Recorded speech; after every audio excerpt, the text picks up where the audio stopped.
Di sebuah padang lepas, lautan rumput hijau merentang sampai ke kaki langit. Cakrawala terbuka, berdandan biru medok terang benderang, memancarkan damai.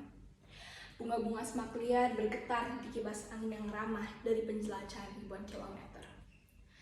Hidup terasa tentram, pakik burung yang menoreh angkasa, merambat panjang memasuki telinga hewan-hewan yang mencari makan tanpa ketakutan. Barangkali itu hanya sebuah lamunan, tapi damai yang sayup memang melutupkan keindahan untuk meredam cemas yang kian hari tambah gila dalam kehidupan buas ini. Perang berkecambuk di mana-mana, api menjilat perseantero wilayah, tak terkecuali mimpi indah yang pupus ludas terjilat hangus.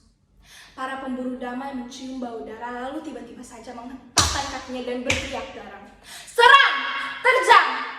Mula-mula hanya telinga-telinga rusa yang bergetar. Lalu serangga-serangga kecil menggetarkan sayap, mencoba luput tapi terlambat. Ratusan ribu bahkan berjuta-juta sepatu menapak serentak ke atas kandungan, memuntahkan wajah yang sudah tanpa wajah. Semuanya bagaikan terhisap oleh magnet raksasa yang dipancarkan oleh dia yang akan menyampaikan orasi gagasan perdamaian baru. Dalam sekejap mata, padang tak terbatas itu sudah tak punya ruang lagi. Di mana-mana wajah yang kosong memandang ke atas altar. Kepala-kepala mendongkak seperti mau lepas dari leher ketika seorang orator naik untuk berbicara. Pekik sorak gemuruh mengeluh-ngeluh, semua mata nyala membidik ke depan. Dengan wajah sebersih bocah, nyaris tanpa dosa, pemimpin itu berdiri di depan masa. Ia bagaikan sebatang pohon mengkudu dengan daun-daun yang gembur berwarna hijau rimba, menjanjikan penawar bagi 1000 macam penyakit. Matanya yang adem membuat matahari tersipu, lalu menghindar balik ke awan-awan tipis, membiarkan peristiwa itu lewat sendirian dengan kodratnya. Pemimpin itu mengangkat tangannya, seluruh padang mendadak mati. Tak ada lagi yang berani berbicara, bahkan nafas pun ditahan, takut mengganggu ucapannya. Hari ini kita berkumpul lagi di sini, menyatukan tekad kita untuk menyerukan kepada seluruh dunia, kepada seluruh umat manusia, kepada saudara-saudaraku di lima benua atau di mana saja kini kau berada. Sadarilah, dunia berada di dalam bahaya. Kita semua sedang di tebing keruntuhan. Bangkitlah saudaraku, waspada, bangunkan dirimu untuk menyongsong dunia yang lebih baik, yang lebih damai, yang lebih sejahtera dan lebih membahagiakan. Dengarkan suaraku sebagai wakil dari hasrat batinmu yang mengharapkan masa depan yang lebih damai. Di masa lalu, seorang yang sangat besar, berjasa, luhur jiwa dan mulia perbuatannya telah mengucapkan sebuah tonggak yang sampai kini menjadi kajian dunia. Kata beliau, perang adalah alat yang berguna untuk memelihara perdamaian dunia. Senjata, kekuasaan, pembunuhan dilakukan untuk membuat manusia takut kehilangan damai, sehingga ia akan senantiasa memuja, memeluk, dan mengupayakan perdamaian sepanjang hidupnya. Perang adalah anjing penjaga perdamaian. Perang adalah benteng terakhir perdamaian. Tetapi itu dulu ratusan tahun lalu, ketika kita semua masih lugu, ketika banyak orang belum tahu. Sekarang aku saksi. Aku bertanya kepada diriku sebab aku tidak bisa lagi bertanya kepada beliau. Lihatlah kenyataan di atas dunia ini. Perang di mana-mana tidak hanya membunuh para serdadu, tidak hanya melukai orang-orang bersenjata yang berperang. Perang zaman sekarang lebih banyak lagi melukai dan membunuh rakyat sipil, anak-anak, orang tua, khususnya para wanita. Benar tidak? Benar sekali.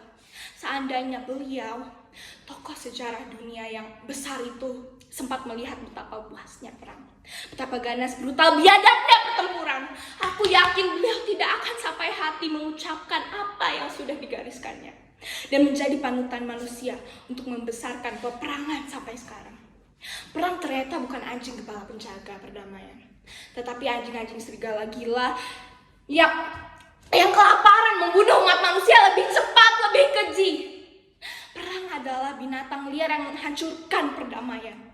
Pemimpin itu mengangkat tangannya dan berseru lebih keras. Perang adalah binatang buas pemakan perdamaian. Bagaikan kena hipnotis, seluruh tangan terangkat dan mulut terkuak, melontarkan seruan yang sama. Perang adalah binatang buas pemakan perdamaian. Pemimpin itu menarik napas dalam, tanda hatinya lega, kemudian lanjut. Banyak orang bunuh-bunuhan untuk merebut kemerdekaannya. Banyak orang berkelahi untuk menegakkan keadilan, membela kebenaran agar mencapai kesetaraan di masa depannya yang lebih baik. Banyak orang berkelahi untuk membela kemanusiaan yang diinjak oleh kekuasaan. Lalu mereka mengangkat senjata, mengorbankan perang untuk membunuh lawan mereka sampai ke akar-akarnya. Tetapi sekali perang berkobar, dia akan menjadi mesin yang tidak hanya puas membunuh, perang juga akan memusnahkan segala-galanya. Karena itu aku menantang, aku mengangkat tanganku dan berteriak, tidak! Masa langsung mengulangi lebih keras lagi, tidak, tidak, tidak! Pemimpin itu mengangkat tangannya kembali, tapi tetap saja masih ada orang-orang di sekitar kita yang dengan pola mengatakan bahwa perang dan damai adalah dua wajah di satu mata uang. Perang untuk damai, kata mereka. Damai hanya mungkin lewat perang, kata mereka. Mereka jual peperangan kemana-mana di seluruh dunia. Maka tak heran kalau bagaikan narkoba, perang mulai menggigit, menjangkiti, dan meracuni jiwa generasi tua muda. Semua orang jadi mabuk berperang. Kaula muda mudah beringas. Orang-orang tua cepat tersinggung, lalu mengepalkan tangan mau main pukul, tak peduli siapa yang salah, siapa yang benar. Saat itulah aku jadi sebal, aku marah, sialan. Perang adalah perang, damai adalah damai. Perang dan damai mutlak bermusuhan. Ayo, sebagai manusia yang waras, yang beriman, sebagai manusia yang lebih percaya kebesaran ilahi, yang masih mencintai sesama makhluknya, sesuai dengan perintahnya, serukanlah sama-sama 100 kali dengan suaramu yang mantap, gegap gempita. Perang adalah perang, damai adalah damai. Perang dan damai dua kutub yang bertolak belakang. Masa serentak berteriak, perang adalah perang, damai adalah damai. Perang dan damai, dua kutub yang bertolak belakang, 100 kali. Pada seruan yang ke-9, pemimpin itu menarik nafas lega, lalu mengangkat tangan membungkam suasana. Kembali lautan padang hijau itu hening sepi. Semua menanti, tetapi tepat ketika tercipta lorong sunyi, tiba-tiba terdengar ucapan seorang anak. Perang adalah damai, damai adalah perang. Perang dan damai, dua kubu yang selalu bersatu. Suara itu tidak keras, tapi isinya menebas. Semua kepala memalingkan muka. Seorang pelajar dengan buku-buku pelajaran di tangannya, baru pulang dari sekolah, nampak terpukau oleh ucapannya sendiri. Mulutnya masih hangat. Perang dan damai dua kubu yang selalu bersatu. Orator kontang membentak, salah! Perang dan damai dua kubu yang pantang bersatu. Satu kubu yang selalu bersekutu. Orator terperanjat, matanya menyala-nyala. Sontoloyo, siapa kamu? Kemari. Pelajar itu menebus massa, lalu naik ke mimbar. Altar, mimbar, atau altar terserah. Apa kamu bilang kurcaci? Dengar baik-baik, perang adalah perang, damai adalah damai. Perang dan damai dua kutub yang haram bersatu. Dua kutub yang selalu bersatu. Bodoh, bagaimana bersatu kalau tidak pernah bertemu? Selalu bertemu, tidak, selalu. Tangan orator itu menampar pelajar. Apa? Pemimpin, orator, pemimpin terserah sekarangmu. Ditampar terjeremah, jegrek terkapar di tanah. Buku-buku di tangannya berserakan, tapi ia langsung bangkit, melonjak lagi seperti tidak mampu menahan kata-katanya. Perang dan damai selalu bertemu, selalu bersatu. Blinker kamu, guru kamu yang busuk. Perang dan damai tidak bisa bersatu. Bersatu, tidak, satu, tidak, satu, tidak, brengsek. Tiba-tiba sang pemimpin menghunus senjata, membidik kepala pelajar. Si kancil itu gemetar, takut, berkeringat dingin, tak mampu berbicara, tapi tekadnya sangat besar. Mulutnya terus berteriak, bahkan tambah nekat. Perang dan damai dua kutub yang selalu bersekutu, selalu terpadu, selalu dor, dor, dor. 3 kali, 2 kali lagi, dor, dor. Mencabik padang damai yang hening itu membuat tiba-tiba terasa amat kosong, bahkan terlalu hening. Pemimpin meniup asap dari lor senjatanya, lalu menyimpannya balik ke dalam orasi damaiannya. Kemudian ia menarik napas panjang, seakan membatalkan seluruh peristiwa brutal yang muncul dari orasinya.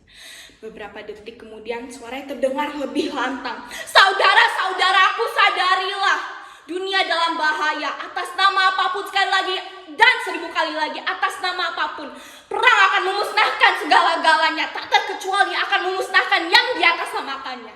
Jadi bangkitlah sebelum terlambat.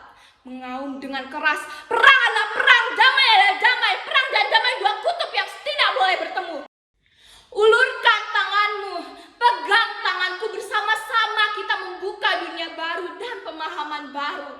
Damai lewat perang adalah damai palsu. Perang demi menegakkan perdamaian adalah jurang kehancuran. Damai lewat pembunuhan adalah kebiadaban. Damai lewat kekerasan adalah kesesatan. Damai lewat lautan darah adalah kemusnahan. Damai tanpa senjata, damai tanpa benci. Damai tanpa kemenangan. Damai tanpa kekalahan. Damai abadi perang mati. Masa tak bisa lagi membendung diri? Semuanya memekik histeris. Damai abadi perang mati. Perang mati. Damai abadi. Damai abadi perang mati. Seruan itu terlontar memenuhi padang, menghentakkan menggapai matahari. Lalu pemimpin itu turun berjalan menebus masa padang. Ke kaki langit semua mengikuti bagaikan sebuah sungai raksasa, mengalir sambil bernyanyi dengan gembira. Damai tanpa senjata, damai tanpa darah, damai tanpa kekerasan, damai tanpa kekejaman, damai tanpa pembunuhan, damai tanpa peperangan. Damai abadi perang mati, damai abadi perang mati. Perlahan-lahan padang itu kembali sunyi. Rumput-rumput diam-diam merenggang untuk tegak. Serangga-serangga yang menghilang mulai berhamburan ke sarangnya yang sudah porak-poranda terinjak-injak. Kijang-kijang yang ketakutan muncul dari balik semak-semak. Lalu angin berhembus membawa sejuk dari arah danau dan pegunungan. Lautan hijau itu kembali menghijau dengan seluruh kebebasannya. Namun di atas mimbar itu pelajar itu terbaring bersimbah darah. Buku-buku yang berserakan di sekitarnya seperti retak sia-sia. Kepalanya pecah melihat sisa-sisa perkataan yang belum semua berhasil dia ucapkan. Perang dan damai ular berkepala dua. Namun semua itu tertutup oleh nyanyian perdamaian yang sayup-sayup terus terdengar.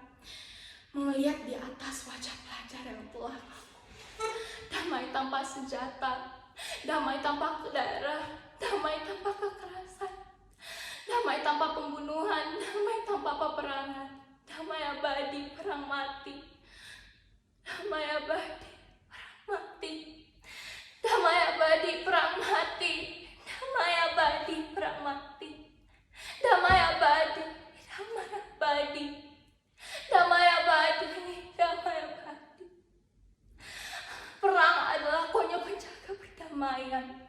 Perang adalah benteng terakhir perdamaian. Perang adalah anjing pembela perdamaian. Perang adalah benteng terakhir perdamaian.